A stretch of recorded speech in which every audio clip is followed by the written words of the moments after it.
You're listening to Channel Kindness Radio.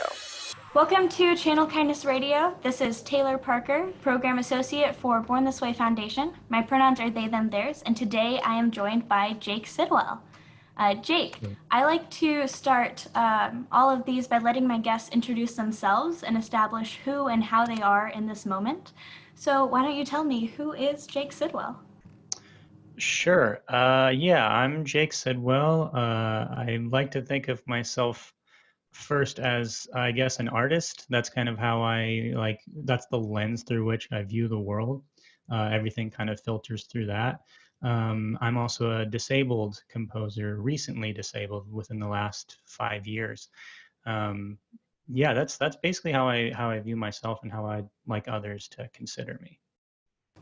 I love that you started with the fact that you are an artist. I love that you are prioritizing your art in this moment and allowing that to flow through how you are asking others to view you and understand you. But that plays perfectly into this first question. So identity is a huge factor in disability and chronic illness and within our community. So what role for you has disability played in your identity, and why is that? Sure. Well, I'd like to start the conversation about that by mentioning how this has been a pretty recent change for me. Most of my life, I haven't been disabled. I came down with a chronic condition. We're still figuring out exactly all the pieces to that. But I'm pretty new to the conversation. So I've been doing my best to listen since then, because honestly, a lot of the people who've been advocating for people like me for years, the conversation's been ongoing for so long. When I came to the table, most of the work had been done. Obviously, there's still plenty of work to be done, but what I mean is I didn't have to do a lot of advocating on my behalf to be a part of the conversation, which I'm really, really thankful for. So as far as what was your exact question again? Yeah, so just how do identity and disability interact for you? So whether that is your identity as an artist, is that impacted by your disability, or has disability impacted other identities within your life? Yeah, absolutely. It took me a while to even accept a disability as an identity, because as someone who wasn't disabled, and my sphere of influence didn't include many disabled people. So my engagement with that community was practically nil. So having to even learn to accept a disabled identity felt like, to me, it was a detriment. Felt like it was the wrong way to look at things, that maybe I was accepting weakness. And, that's kind of a lot of the dialogue that's been used around it that continues to stigmatize it. So for me, it was like a giant weight being lifted off, accepting that the things that I was experiencing, the way that I was feeling, did not reflect the way that some doctors and some of the public were talking about my own experiences to me. So for me to be able to identify as disabled and to explain that to other people in a way that helps them understand, I mean, it's a night and day difference psychologically, like just being able to accept who I am and how my identity has been fundamentally changed by my new limitations and having to learn that. And as far as my artistry as well, a few different things have been affected. More recently, I've had some moments of recovery, which has been really, really nice, being able to sit upright. Like right now, I'm sitting at my keyboard. I've had some moments of recovery where I've been able to sit upright and play at this keyboard. But I have behind me here, I think this is an audio podcast, but on the video, there's behind me this little keyboard on a hospital tray. Well, my wife and her family and some friends and some people and some anonymous people, I still don't know who it was who sent me the hospital tray, but helped get me a little setup so I could do all of my music. I do scoring, compositions for short films and little things like that.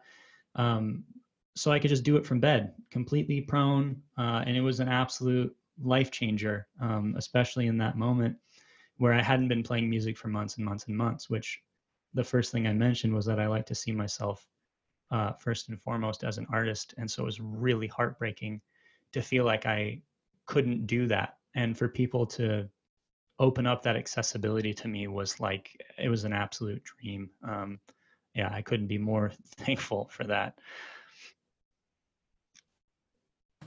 I love that they were able to help you find new ways to still pursue your art in ways that were more accessible to you in that moment, without any sense of shame that was Yeah. attached to it. Um, to tell a little bit of my own stories, so I've grown up with chronic illness. I'm 21 years old. I'll be 22 in just a few weeks. I grew up with chronic illness growing up. It was just something that, you know, I thought I would have to live with, just take medication for. But I never stopped going, and so I just kept making it worse. And then within the last 5 years, I became, I like crossed the threshold into disability, and I was completely immobile for a while. And it was also just a very sudden life changer for me. So I can 100% empathize with you in that way of sudden disability not really making the conversation around sudden disability, not really making it something that we can think about long term. And we're just hoping Yeah. that this is not a part of who we are, when embracing it means so much more than we're expecting. But in that vein, what would you say to those who are listening, or friends of those who are listening, who may still be looking for that diagnosis? Sure. When I initially became well or became ill, and within like the first couple years, um, a lot of people experience desperation. For me, it manifested in a bunch of different ways that were almost exclusively unfortunate. Um, and so I know what it's like to feel completely hopeless without a diagnosis. And many people, um, they don't understand what it is, what it feels like to get results back that are negative and to not have a positive experience with that. To for a doctor to say, yeah, the test results are fine, you look normal, to as many diagnostic tests as we can run, you appear normal. How that cannot be a positive experience for many people who are suffering in ways and degrees that many people can understand. Um, you know, I remember moments of like hoping that, seeing like a hematologist, oncologist, like hoping that some test would come back that would show I had cancer, or that I had somehow contracted AIDS, or, this isn't to minimize those illnesses, but to explain that when you know that you are physically ill and doctors are telling you that you're well, it can be really difficult to manage those expectations, and to be let down when they're effectively telling you, we don't know what's going on, and you're living in limbo. So I want to say to those people who are still looking for a diagnosis, um, I'm so sorry that you are experiencing, maybe for the first time, what it's like, especially in the American medical system, um, the fight that you have to do as the most vulnerable population to do all of the work effectively on your own to try and get a diagnosis. I'm so sorry you have to deal with that. I sincerely understand at the deepest possible level. And yet at the same time, I recognize that as a straight white male in America, like my barrier is pretty dang thin. And yet my fight to get there was, I mean, it was tooth and nail. It was hell. So I can't imagine what it would be like to be a marginalized group and trying to break through that same barrier. Um, I can't speak to that experience. I have no idea. All I can say is me, the most privileged in the population, had to fight tooth and nail to get that. And yeah, I just express my deepest gratitude for everyone, or my deepest condolences to everyone for having to go through that. And um, I just ask that you hang on and do as much as you possibly can. And the thing that helped me most, more than any doctor I ever talked to, was patient advocacy. Other patients who are going through it, other people who have been in the chronic illness and disabled communities for years and years and years. Do everything that you can to communicate with those people.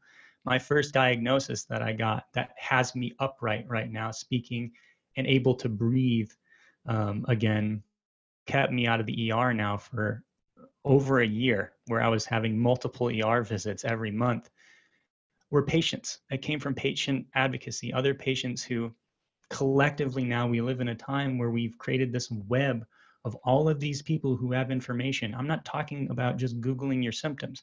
Not that that should be stigmatized either, because doctors are doing the same dang thing. They're Googling your symptoms too. So, we shouldn't be stigmatizing self-education. But we should also be promoting the idea that creating this giant web, especially online, Facebook groups, all these patient advocates coming together and talking to each other and communicating their symptoms. I was able to find even just the language to explain to each other and to doctors, like to be able to say, this is how I feel in a medical sense, this is what I'm going through. It got me my first diagnosis. So that would be my number one to you. I mean, there's a million things that we could say, but my absolute number one to you would be talk to other patients, find them on Twitter, on Facebook, anywhere you can. Google your symptoms and find those Facebook groups and other people. I'm not a super strong believer in medical confirmation bias, especially when it comes to people who are the most desperate, because I can tell you, even when they were telling me that they thought certain diagnoses might be a fit for me, the ones that I fought for the most were the ones I ended up having. So believe yourself, you know your body. That is so, so true. The experiences shared from our community of people experiencing chronic illness are the most life-changing for recognizing your own symptoms, because it's one thing to read it on a website after you're Googling your symptoms and trying to figure out what this might mean, and it's another to talk to someone and see their lived experience with it and see that within yourself. I remember I was already in treatment for other diagnoses when I saw our founder's documentary on Netflix, Gaga 5'2". Not to plug it or anything, but she talks about her life with fibromyalgia and living with her chronic pain. And it wasn't really until I saw that I realized that wasn't something everyone else just dealt with behind closed doors. And so I took that to my doctor, and we got a new diagnosis. And since then, I've been able to be on a path towards better health. That path may have its up and downs, but I was able to see that because I was able to see someone else's lived experience. So what you are saying is so real, and I know that it's resonating with so many of our listeners. So thank you for your vulnerability in that. Let's talk a little bit about disability and mental health and how the two interact. So we are coming at this from unique perspectives of people who experience disability suddenly and unexpectedly. But even so, with all of that happening, how would you say that your mental health has been impacted by your chronic illness or chronic pain? And how would you say your chronic illness or chronic pain has been impacted by your mental health? Sure. Well, I do want to talk about first my experience between the juxtaposition of those two things and how they often get conflated with one another. So my initial trip to a doctor, when I first became ill, when I first started getting all these super bizarre symptoms that I had never experienced before, the doctor's initial question was, have you experienced a stressful life event recently? Which I would later realize is effectively the doctor saying either A, he or she does not believe what you're saying and just wants to send you off to a psych doctor to get evaluated so that they can, prescribe or diagnose you with something that he thinks you might have. I spent 10 minutes in the room with this doctor, and he was ready to diagnose me with depression. I had experienced, and I've talked about this on my YouTube channel many, many years ago, I experienced, it must have been over a decade of pretty severe depression and anxiety, to the point where I had severe agoraphobia. Could not leave my room, could not leave my home, was too scared to go outside. It was really, really miserable. But because I had that lived experience, I understood intimately what depression and anxiety feel like and how they can affect the body, even physically. Just because there's a mental disorder does not mean that they can't affect the body in a physical way. So I understood like the idea of what he was saying, but I wanted him to understand this was something physical. Something was changing in my body that was making me really, really ill. And so, yeah, I took his advice, and he gave me some medication for depression and sent me to see a psychiatrist. She, within a few weeks, determined that whatever was going on in my body was not due to mental distress. That effectively I had been dealing with the stress, and I had had a stressful event in my life, but that's basically what life is one major stressful event. But she said I was dealing with it in a healthy way. She said I was effectively practicing cognitive behavioral therapy. I didn't realize that that's what I was practicing, but I was practicing that, just trying to change the way that I was viewing the experiences that I was having, even though they were stressful. I was dealing with them in a healthy way. So she said, whatever's going on in your body physically, this is not a result of mental illness. It seems to be something physical going on. At that point, I changed doctors. I didn't want to see the initial doctor anymore. But since then, um, I've learned that they can exacerbate one another, and that one doesn't necessarily mean the other, which was a change that I had to have in my own mind, in that if I was experiencing anxiety, it didn't mean that my physical symptoms were a result of my anxiety. And if I was experiencing, and some of the anxiety that I was experiencing were a result of my physical symptoms. So for me, the major change in my life is that I don't deal with chronic anxiety and chronic depression anymore. And even as a result of my chronic illness, even though it was depressing and very difficult to deal with, especially initially when I didn't understand anything that was going on, all of the language was new to me. All of the experiences were new to me. It was considerably more frightening than panic attacks and depression and everything else that I dealt with previously. Despite all that, I am very, very thankful that my mental distress has never reached a point of becoming unbearable. It's always been bearable for me. And I think one of the major reasons is because I've had such an incredible system of support, both online with an audience of people who've been very supportive of me, and of course, the disabled and chronically ill communities that I've been able to communicate, but my family and friends as well. Almost across the board, they were all supportive and helpful and loving, and also respectful of whatever it was that I needed, understanding it may be distance. Like love at a distance sometimes for chronically ill people is a little bit hard for some people who haven't experienced that, to understand that. You would think they don't want to be isolated, and we don't most of the time, but sometimes it's a necessity, and I needed that from time to time. And I'm really thankful for the people who respected whatever my needs were. It's different from person to person, and you really just have to speak to that person and ask them specifically, what is it that you need from us? Because like I said, for me, I think that was the number one. Having a support system kept my mind in a place of as much peace as I could have expected, honestly. So, yeah. I'm so glad you were able to get that support.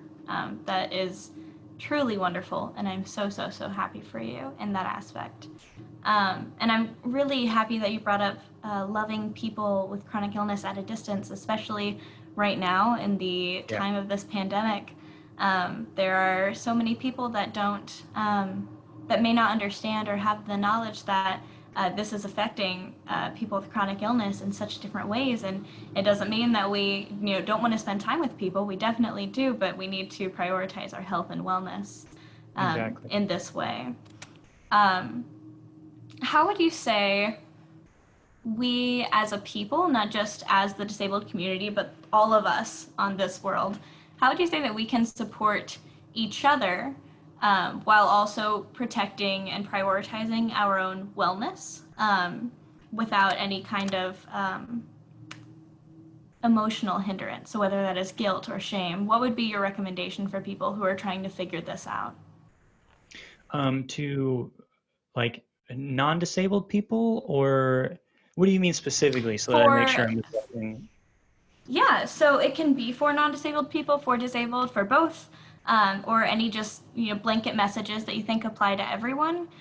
Just what would be your recommendation for people in learning how to prioritize their health without Okay, guilt or shame? sure, yeah. Well, honestly, I feel like even in the question, you hit the nail on the head. At least that's been my experience, is that um, what kept me from a lot of the most positive experiences I've had from becoming ill were guilt and shame. Um, Accepting a disabled identity, 100% rooted in guilt and shame, which brings on for me a healthy guilt, which is that from my perspective, that was ableism. That was me looking at the disabled community, people who are chronically ill, dealing with things that I didn't understand. It was me like not wanting to look at it, not wanting to accept it, thinking, whatever I had been fed over all these years, systemically, that I don't want to be that. I don't want to be disabled. I don't want to accept that that's weakness, and I don't want to accept that. And it goes along too with what's going on right now with COVID. There's this. This is what like gets to me the most about it is people have this idea that, and I'm going to quote, not exactly, but this guy Hank Green, you may be familiar with him, John Green's brother. They're both authors now, but they had like a YouTube channel, two brothers talking to each other. Hank Green said something recently. Like I said, I'm going to misquote him, but the essence of it was um, like dying from an illness or contracting an illness is not a character defect. It is not a failing of the person. Um, and so there's this idea going around that, um, and even the way that it's been framed in media, that it's just the elderly, it's just the sick and the weak, like the herd needs to be culled. And it's just wild to me that anyone can think that way about other human beings. And to my everlasting shame, I just feel like, and I wouldn't have gone as far as some people have gone in their thinking, but I know there are parts of me that believed some of the ideas that led people to think that way, almost in this eugenics sense that it's like, oh, it's weakness, oh, it's a failing of the person. Um, it's some moral character defect that they weren't able to overcome. And even in a lot of the language, they're fighting cancer, and oh, he lost his battle to cancer. No, that's not what happened. The person died from cancer. Like, they weren't lazy, they didn't give up. you know uh, those ideas just need to be abolished in my mind, like 100% across the board. um, Especially if that is not in your lived experience, you have no room to speak on it. And I'm saying that from someone who lived on both sides of that line. Um, if you haven't experienced it, you cannot understand it. You can do your best to empathize, but you will never be able to understand it. And I hope and pray that that is your lived experience for the rest of your life, that you never have to experience any of the pain or chronic conditions that a lot of people suffer under. Um, but it's very likely that you will at some point. Most likely in your older age, you'll experience it. So if you get it now, what a blessing. If you get it now and you're able to engage with people like this now, um, then when your time comes, you will have already been a part of the conversation. You will have already been a part of the community. You won't be alone. You won't be left outside. You're going to be a part of a community. So, it isn't just for disabled people and chronically ill people to talk to each other. Like, we really do need able-bodied people and, healthy people to engage with us and be a part of the conversation, not just as allies, but like as future members of the community, because it will happen in some capacity eventually. Absolutely. It's really important to understand in all of these conversations that the disability community is vast, and it's one that any one person can join at any time. Like it happened for both of us, it was very sudden. And these are not singular experiences. So, as we are coming to the end of our time here, I just want to end on one final question that I like to give all of my guests to kind of reframe us and help us switch our mindset from this conversation for the rest of our day. And that is just talking about one thing that we are grateful for in this moment.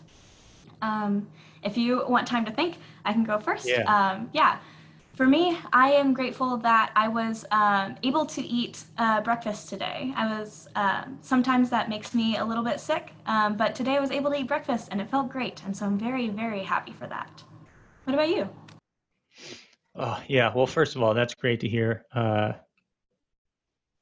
There was a time, I think it was about 2 years ago. My frame of like reference for time is just like non-existent.